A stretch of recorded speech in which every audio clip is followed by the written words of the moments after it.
할렐루야. 세상이 요란해도 여러분의 영혼은 주 안에서 평안하시기를 바랍니다. 가인이 아벨을 시기해서 살인을 하고 가인의 후예들인 인생들은 세상에 살면서 시기와 질투가 너무 많습니다. 시기는 범죄의 20%를 차지합니다.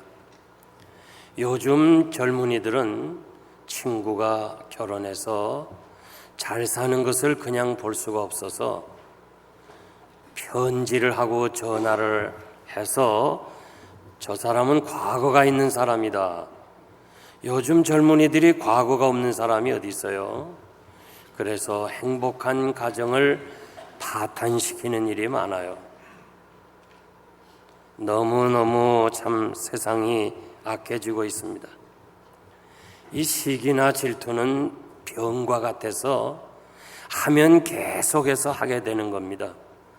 사울은 여인들의 노래소리에 그만 시기와 질투가 나서 다윗을 죽이려고 하고 결국 그것 때문에 죽임을 당한 그런 비참한 마지막을 보냈습니다.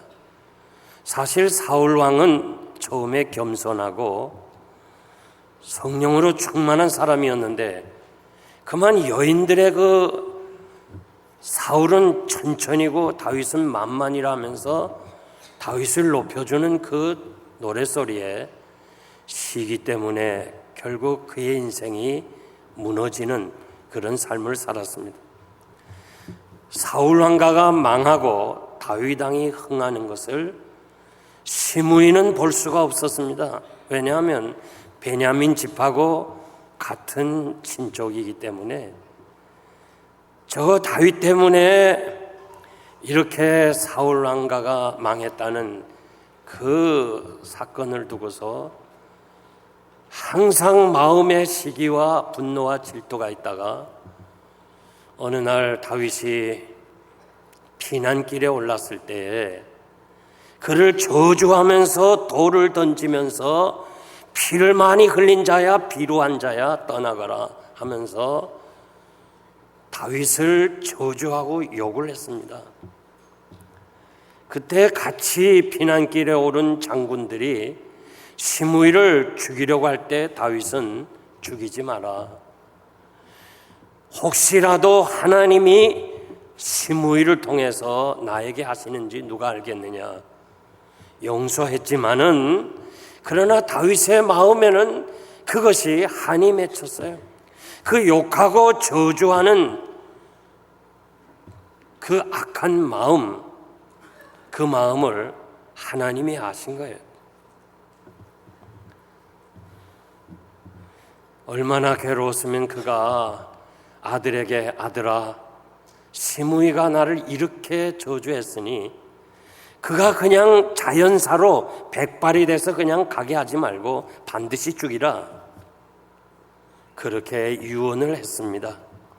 오늘 본문에 보면은 솔로몬은 시므이를 불러서 너 죄 지은 거 보면 마땅히 죽어야 되지만은 그러나 내가 너를 살려주는데 너는 예루살렘을 떠나지 마라. 예루살렘에서 살아가라. 왜냐하면 이분이 혹시 예루살렘을 떠나 자기 고향 베냐민 지파로 간다면 사람을 규합하는 힘이 있고 혹시라도 솔로몬을 대적해서 또 반기를 들까 봐 예루살렘을 떠나지 말라 이렇게 이야기를 한 것은 솔로몬의 대단한 지혜입니다. 그럴 때 자기도 죽은 줄 알았는데 살려주니까 너무 감사해서 그렇게 하겠습니다. 감지덕지하면서 그렇게 살겠습니다.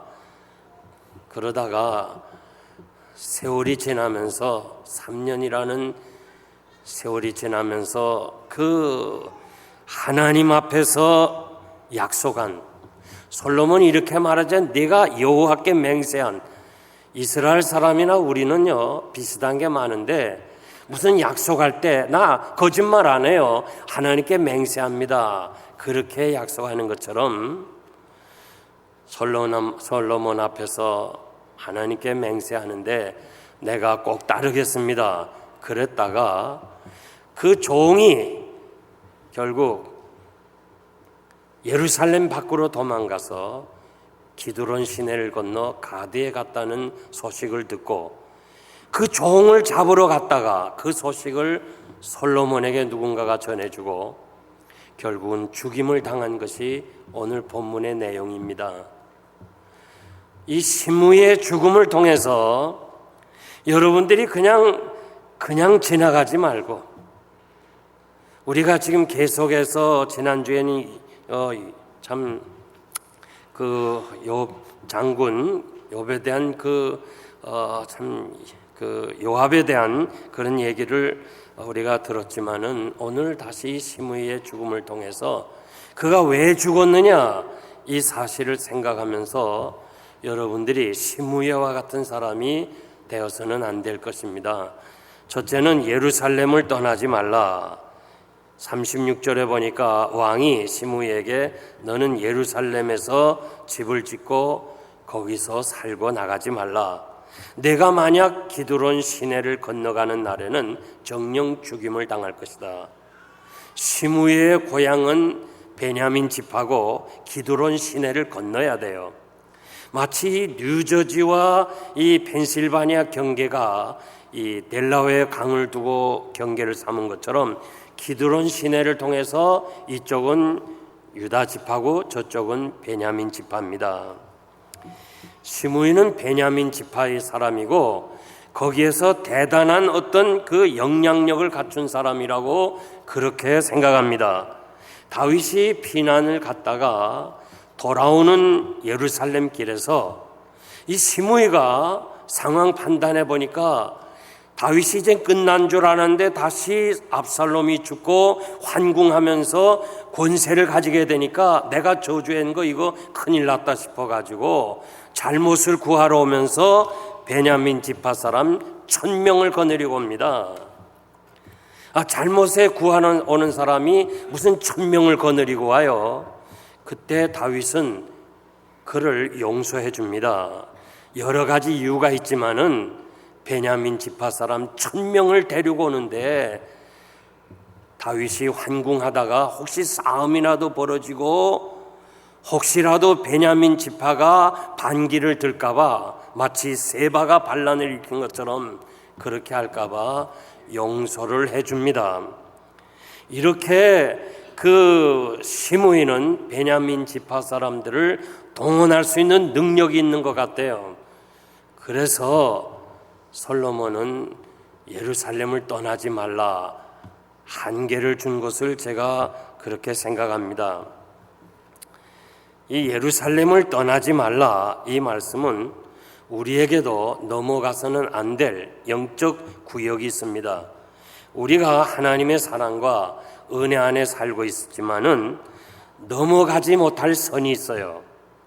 삼손을 보면 삼손은 하나님의 은혜를 받은 나실인입니다. 특별한 하나님의 계획이 있어서 그에게 힘을 주시고 사람들이 갖지 못하는 아주 강한 능력을 주었는데 이 삼손이 왜 그렇게 비참하게 끝났느냐? 선을 넘어갔기 때문에 그렇습니다. 그는 나실인으로서 거룩한 사람으로서 이방 여자와 결혼해서는 안 됩니다. 그리고 시체를 만져서는 안 돼요. 그는 배가 고파서 죽은 사자의 시체에 있는 꿀을 먹었습니다. 그리고 들릴라 같은 사람하고 같이 놀면 안 돼요. 이방 여자고 블레셋을 통해서 구원하시려고 하는 하나님의 섭리가 있는데 그 미인계에 넘어가서 결국은 그 선을 넘어서 죽임을 당한 것을 우리가 알 수 있습니다. 이 죄악된 세상에서 하나님이 여러분을 보호하시고 여러분을 세상에 두신 것은 무엇인가 우리를 향하신 하나님의 뜻이 있습니다. 이걸 여러분들이 믿어야 돼요.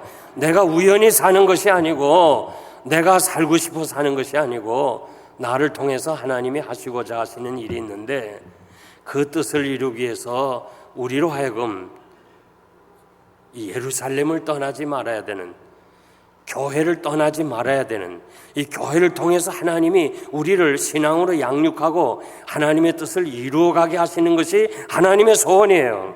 교회가 무엇이에요? 말씀이 선포되고 말씀으로 양육을 받고 여기서 우리가 성화의 단계에 올라가는 거예요.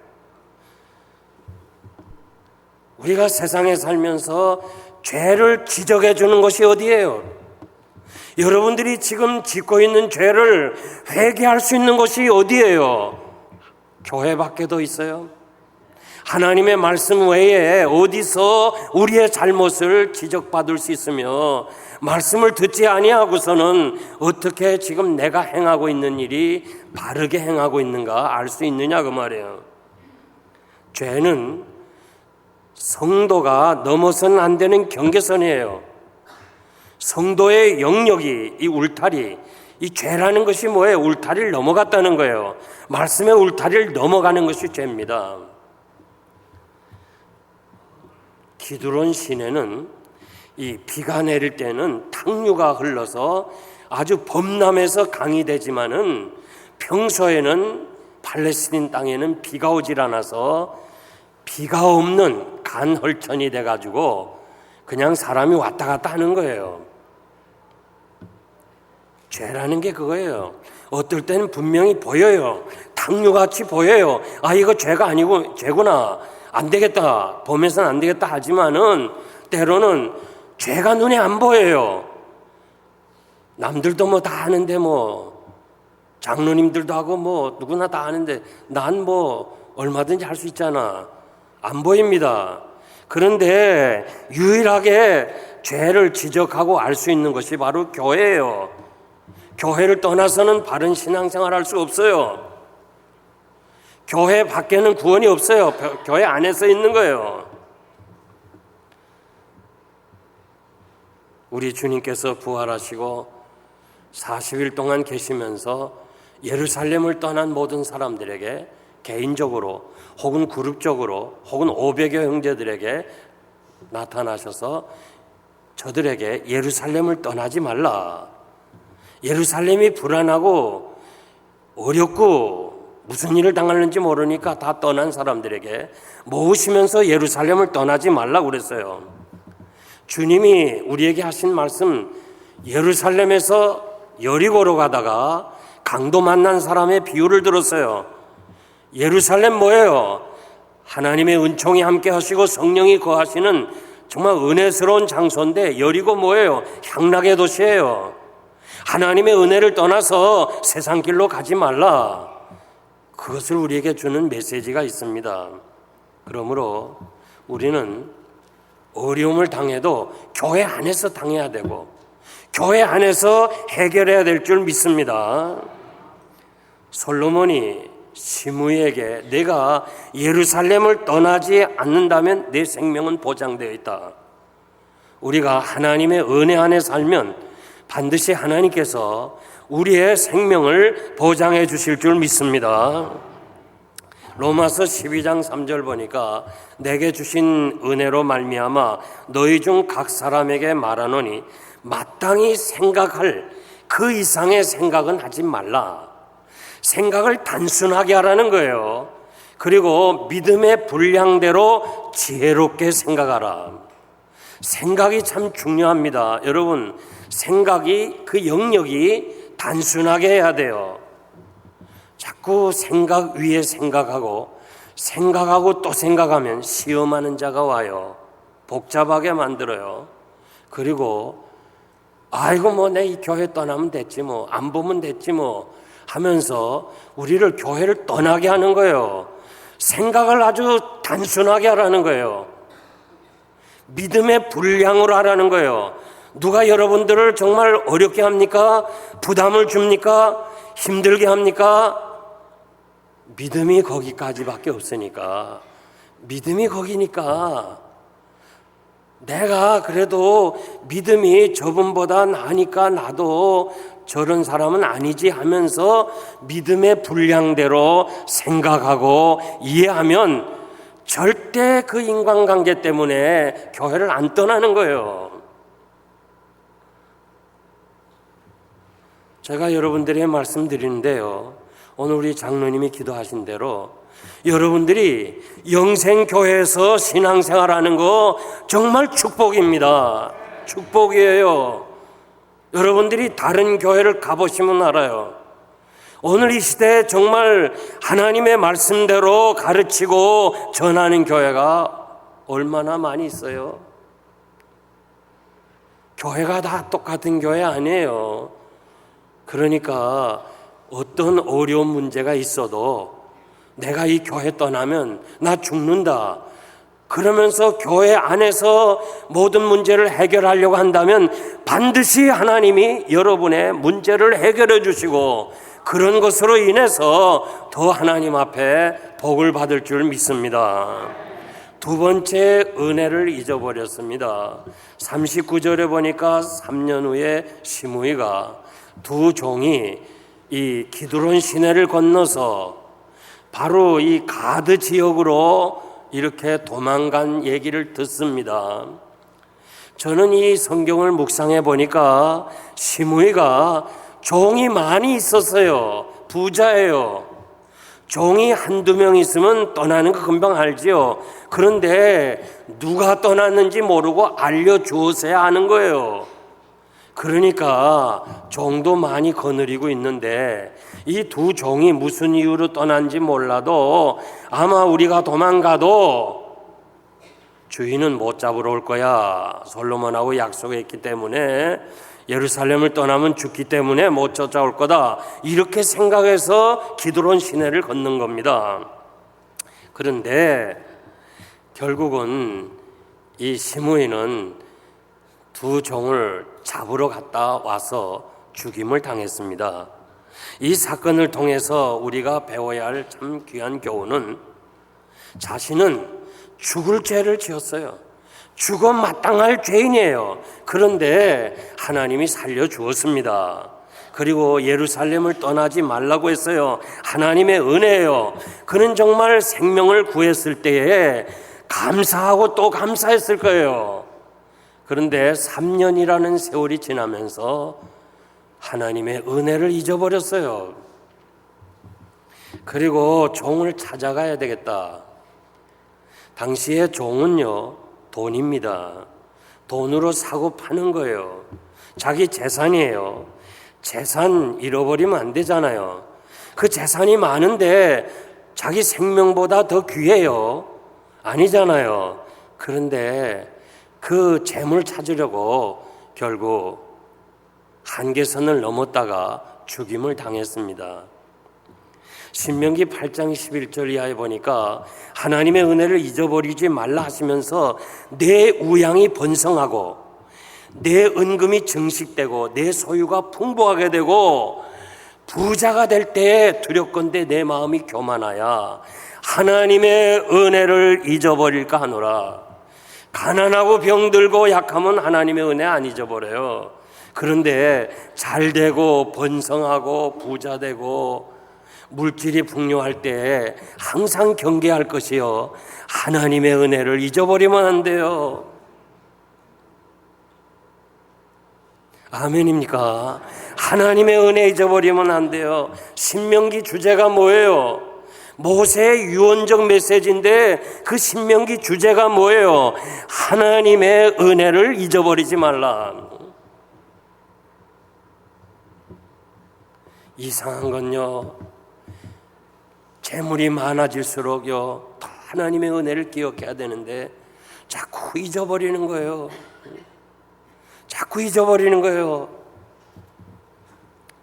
재물이 늘어나면서 모든 것이 잘 되면서 왜 이렇게 하나님의 은혜를 잊어버려요? 그래서 매를 맞고 돌아오는 사람 너무 많아. 여러분들이 건강합니까? 하나님의 은혜. 무언가 남보다 가진 것이 있습니까? 하나님의 은혜. 하나님의 은혜를 잊어버리면 안 돼. 항상 저는 그냥 여러분들에게 성경 말씀 전하는 것이 아니고 제 체험에서 나오는 말씀인데 항상 은혜를 잊어버리지 않아야 돼. 내가 하나님의 은혜로 덤으로 살고 내가 오늘 여기 선 것이 하나님의 은혜라고 할 때 그때 하나님이 또 다른 은혜를 주시는 거예요. 그까짓 그 돈이 무엇인데 우리가 그것 때문에 하나님의 은혜를 떠나겠냐고 말이에요. 고린도전서 15장 10절 말씀 보면 사도 바울은 내가 나된 것은 하나님의 은혜라고 그랬어요. 자기 자신을 보면서 항상 하나님의 은혜를 봤어요. 그래서 모든 것이 은혜예요. 그래서 사도 바울이 은혜라는 말을 제일 많이 했어요. 이것도 은혜고 저것도 은혜고 모든 것이 은혜예요. 그러니까 사도 바울은 그렇게 마지막이 참으로 아름답고 찬란한 생애를 보냈어요. 은혜는요, 깨닫는 자에게만 은혜예요. 여러분들이 지금 오늘 이 자리에 이렇게 앉아서 예배드리고 내가 병원에 있거나 원치 않는 이런 참 병상인 사람이 많은데 여러분들이 건강해서 이 자리에 앉아서 예배드리게 됐다는 거, 이것이 하나님의 은혜예요. 이 사실을 우리가 알고 있다면 하나님은 우리에게 건강을 또 보장해 주시는 거예요. 갑자기 무슨 일을 당할는지 아무도 모르는 세상에 살고 있어요. 그러므로 우리가 은혜를 잊어버리면 아무것도 아니라는 사실을 기억해야 돼요. 시므이는 3년이 지나면서 자신이 생명을 건진 은혜를 잊어버렸어요. 그냥 두 종이 도망간 거, 자기가 받은 은혜를 생각하면 그건 아무것도 아니잖아요. 자기가 받은 은혜를, 자긴 죽을 수밖에 없는 죄인인데 내가 용서함을 받았는데 그래도 자기를 싫다고 뭔가 이해관계가 있어서 도망갔으니, 그것도 종이 많은 가운데서 갔으니 그래 잘 가라 그랬으면 되는데, 그거 인쇄 가지고 다시 찾아오려다가 죽임을 당한 사건을 보면서 여러분들이 잘 알아서 판단하세요.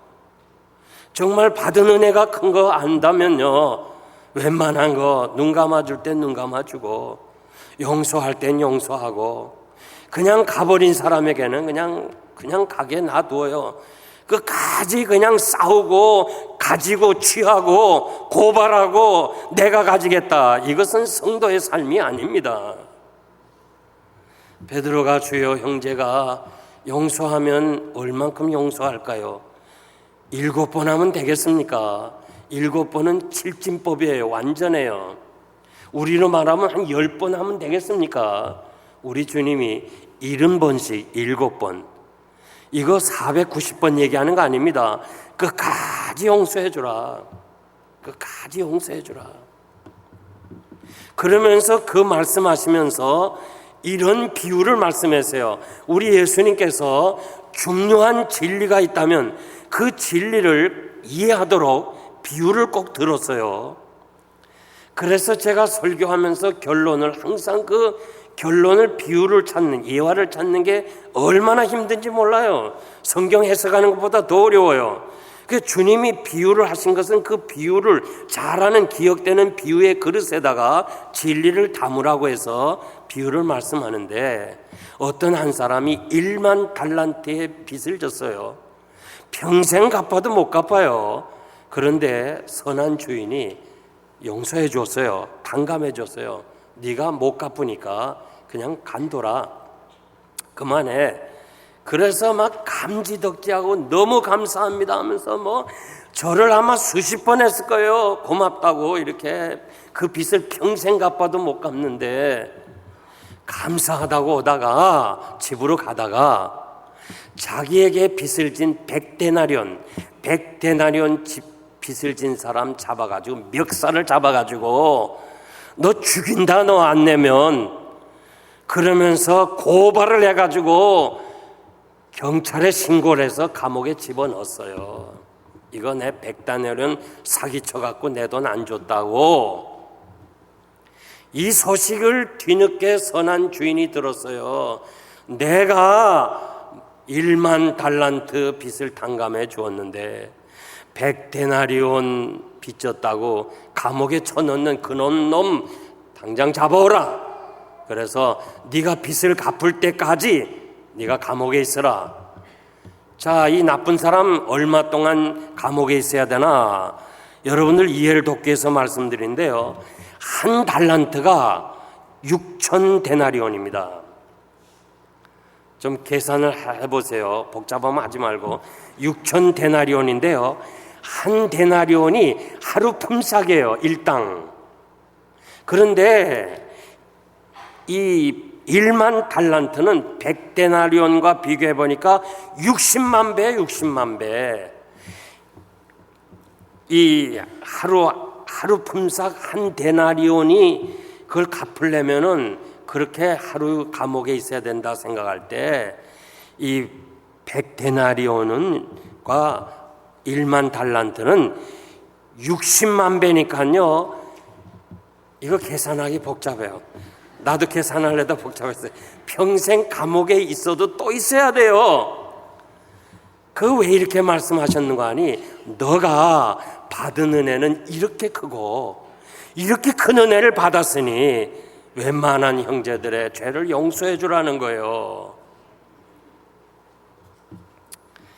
시므이는요 1만 달란트를 탕감받은 사람이에요.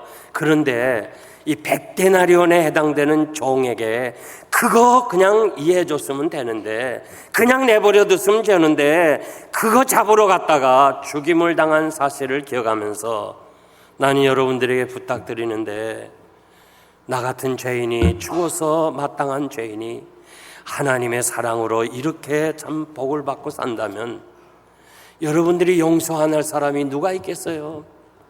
여러분 주변에서 좀 이해관계 때문에 어려움을 주는 사람이 있지만은 좀 그들을 용서해주고 좀 내버려 둘 수 없어요?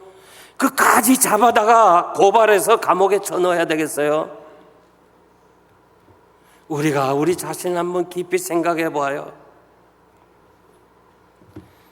사랑하는 성도 여러분, 항상 내 자신을 돌아보면요, 내가 부족하지 남을 정죄할 거 하나도 없어요. 나도 하나님의 은혜로 살았기 때문에 여러분도 형제와 자매를 하나님의 은혜의 시각에서 보고 이해해주고 용서해줌으로 인하여 시므이처럼 불행한 사람이 되지 말기를 바랍니다. 세 번째, 저주 때문입니다. 41절 보니까 솔로몬이 시므이가 가드에 다녀온 이야기를 듣고 시므이를 부릅니다. 내가 여호와께 맹세하지 않았느냐?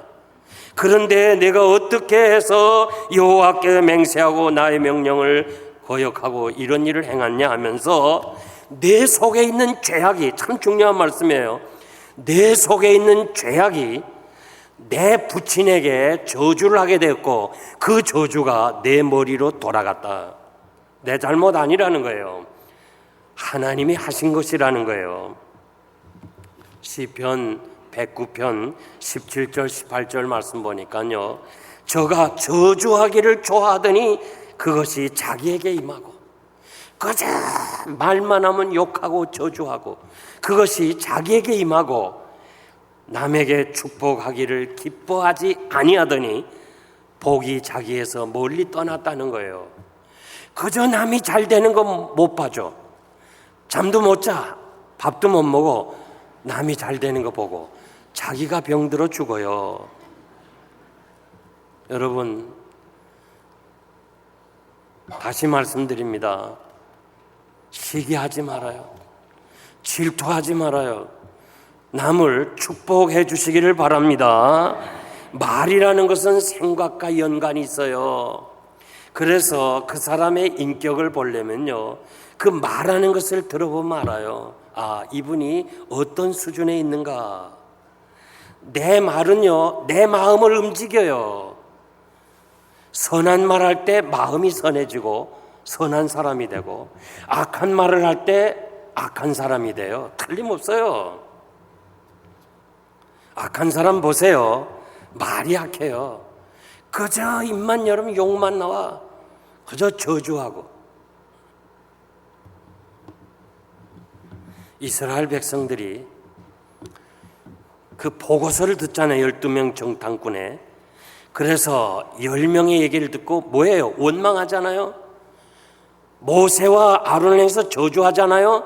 하나님 뭐라고 그래요? 이 백성들이 모세를 향해서 했는데 하나님이 나에게 행했다는 거예요. 그러면서 그 말대로 행하겠다는 거예요. 남을 욕하거나 저주하는 것은 없어지는 게 아닙니다. 절대 없어지지 않아요. 하나님의 귀에 들려요. 기도하는 것만 하나님이 듣는 게 아니라 욕하고 저주하는 것도 하나님이 들으셔요. 그리고 그것이 없어지는 게 아니라 땅에 떨어지는 게 아니라 다시 그 사람이 받지 않는, 그 사람이 그런 대상자가 아니면 욕하고 저주한 것이 자기에게로 돌아온다고 그랬어요.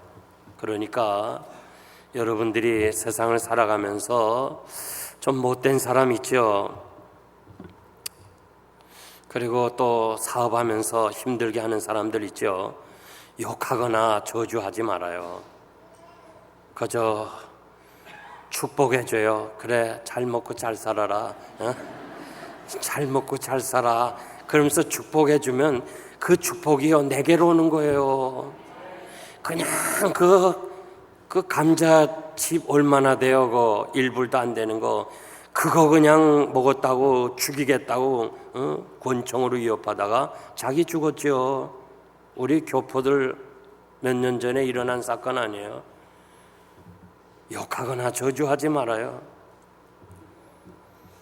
어떤 말을 해도요 그것이 자기 운명이고 자기 분깃이라고 저는 생각해요.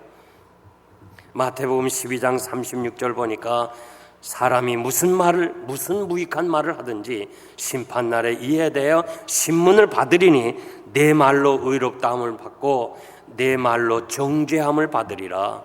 우리가 말한 것이요, 우리가 저주한 것이요, 우리가 형제에게 욕한 것이요 없어지지 아니하고 심판날에 그게 다 일어난다. 놀랍지 않아요? 어떻게 2000년 전에 예수님이 저 성지 이스라엘 땅에서 말씀한 것이 오늘 과학자들이 없어진 게 아니라 그게 있다는 거예요.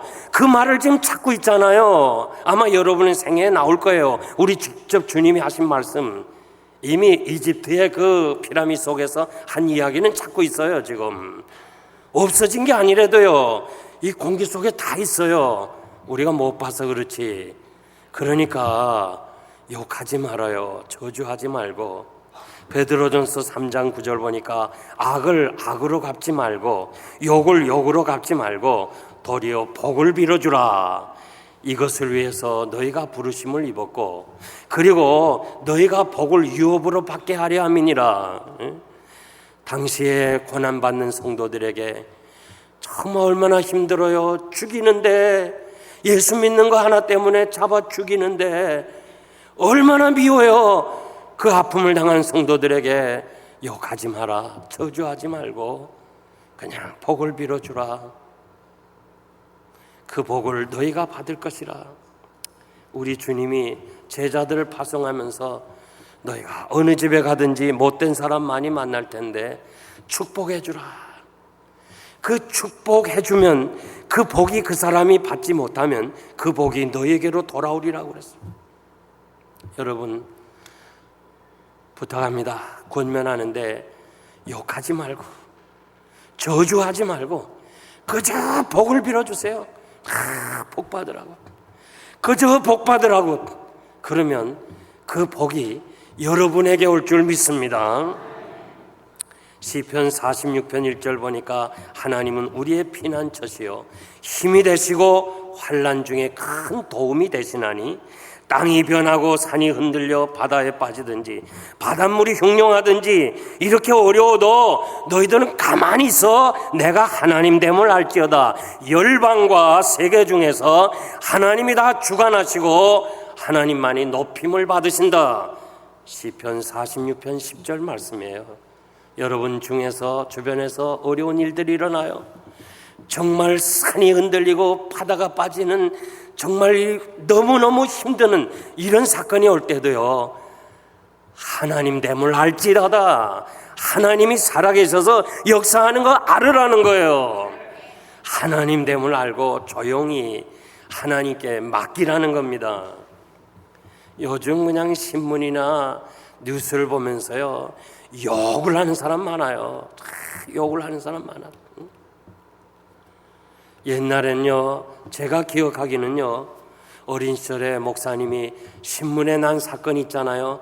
그걸 보면요, 교회 안에서 기도하시더라고, 신문을 펴고. 요즘 그런 분 없어요. 요즘 그런 분 없어요. 그냥 욕하고 말이지. 난 정말 이 한국 교회가요, 왜 이렇게 가는지 모르겠어요. 한국의 지도자들이 왜 그렇게 가는지 모르겠어요. 저는 이 총리 후보자, 문창국 그 후보자, 그분이 정말 하나님의 뜻으로 되었다고 하면 자기 자신이 분명히 신앙 고백을 할 것이고, 한국 교회가 그거 사실 아닙니까? 하나님이 역사의 주인 아닙니까? 하나님의 뜻으로 이루어지는 거 아닙니까? 이스라엘 백성들이 430년 애굽에 갔고 유다 백성이 70년 포로된 거 하나님의 뜻 아닙니까? 하나님의 뜻이라고 그걸 확실히 믿는다면 본인이 신앙 고백을 해야 될 것이고, 교회는 위에서 기도해 줘야 되는 거죠. 우리가 무슨 일을 당할 때요, 거기에 하나님의 뜻이 있고, 거기에 하나님의 섭리가 있고, 하나님의 사랑이 있어요. 누군가가 여러분을 해칩니까? 어렵게 합니까? 미워하지 말고 조용히 하나님 됨을 알지어다. 하나님이 하실 테니까 이 사건이 왜 이렇게 일어났느냐? 왜 저 사람이 나를 미워하느냐? 왜 이렇게 어려운 것이 있느냐? 하나님의 뜻이 어디 있습니까? 하나님의 섭리가 어디 있습니까? 하나님의 사랑이 어디 있습니까? 조용히 하나님께 기도할 수 있는 하나님의 사람들이 되기를 바랍니다. 그래서 우리가 여러 가지 세상에 살면서 어려운 일 있고 힘든 일이 있을 때 떠들지 말고 조용히 하나님의 뜻이 무엇인가를 구할 수 있는, 그래서 시므이와 같이 되지 않기를 간절히 바랍니다. 이제 마지막 제가 결론을 말씀드리는데, 1968년 세계 2차 대전 당시에 나치가 이 유대인 600만을 처형하고 그 폴란드에 있는 아우슈비츠 수용소에 참으로 만들어서 그렇게 비참하게 잔인하게 학살한 원흉 주범자가 누구냐면 아이히만이에요. 아는 대로 아이히만. 이분은 전범 재판에서 사형 언도를 받고 사형 집행을 기다리는 시간에 유대인 한 사람, 골란즈라는 사람이 피켓을 들었어요. 아히만을 살리라는 거예요. 살려주라는 거예요. 이상하지 않아요? 유대인 죽인 원수를 살려주라는 거예요. 석방운동을 했어요. 기자들이 너무너무 이상해서 물었어요. 왜 그러냐 하니까 참 이 골란지에 우리가 그 심정을 좀 여러분 꼭 이해하면 좋겠어요. 이분이 이렇게 말했어요. 아이히만을 죽인다고 죽은 유대인이 살아납니까? 이 사람 죽인다고 죽은 유대인 600만이 살아나냐 이거예요. 두 번째, 사형하지 않아도 저 사람 다 늙었으니까 죽을 텐데 꼭 죽여야 하나? 여러분이 원수 안 갚아도요, 하나님이 다 갚아줘요. 꼭 죽이려 하지 마세요. 하나님은 그 영혼을 이미 심판하셨는데 우리가 심판할 게 또 있겠느냐? 정말 하나님이 살아계신 거 믿어요? 하나님이 살아계신 걸 믿습니까? 하나님이 심판하고 계시는데 우리가 심판할 것이 있겠냐고요. 동생을 죽인 가인도 하나님이 용서했는데 우리가 누구를 정죄하겠는가? 오늘처럼 사랑이 식어져가는 이런 때 지금부터라도 참 사랑을 심어줘야 되지 않겠는가? 여러분, 정말 사랑이 식어져가고 원수를 원수로 갖고 욕을 욕으로 갖고 저주를 저주로 갖고 내가 어떻게든지 그냥 손해 안 보고 보복하겠다고 하는 이런 시대에 여러분만이라도, 말씀을 듣는 여러분만이라도 사랑을 식어가는 이때에 참 사랑을 심어가야 되잖아요. 용서해줘야 되잖아요. 이해해줘야 되잖아요. 내가 손해를 봐야 되잖아요. 이런 마음을 여러분들이 좀 가져야 돼요. 우리가요, 두뇌가 좋고 기술이 좋은 사람은 성공할 확률이 10%래, 10%.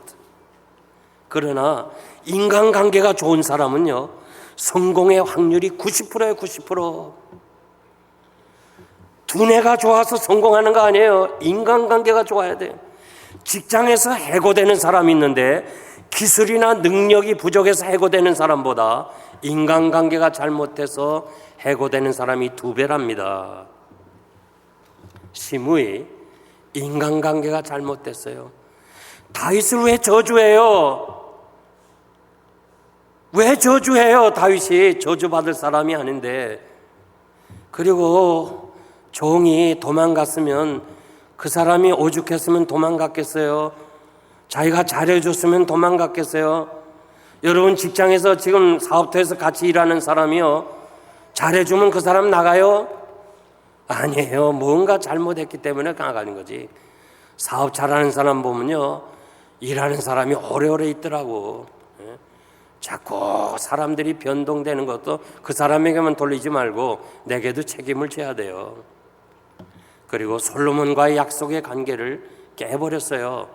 시므이의 죽음은 한마디로 인간관계가 잘못돼서 죽은 거예요. 너희를 핍박하는 자에게 축복하고 저주하지 말라. 원수 갚는 것이 내게 있으니 내가 갚아주리라. 말씀입니다. 로마서 12장 말씀이에요. 여러분, 그저 축복해줘요. 이거 정말 기회예요. 양옆에 사람에게 축복하면서 삽시다. 이거 좀 더 열심히 해주세요. 그래가 그 정도 가면 안 돼요. 축복하면서 삽시다. 네. 축복하면서 살아요. 어렵고 힘들게 하는 사람을 볼 때마다, 욕을 하고 저주하고 싶을 때마다 시므이를 기억하고 오히려 축복해줘서 여러분들이 계속해서 복을 받으시기를 바랍니다.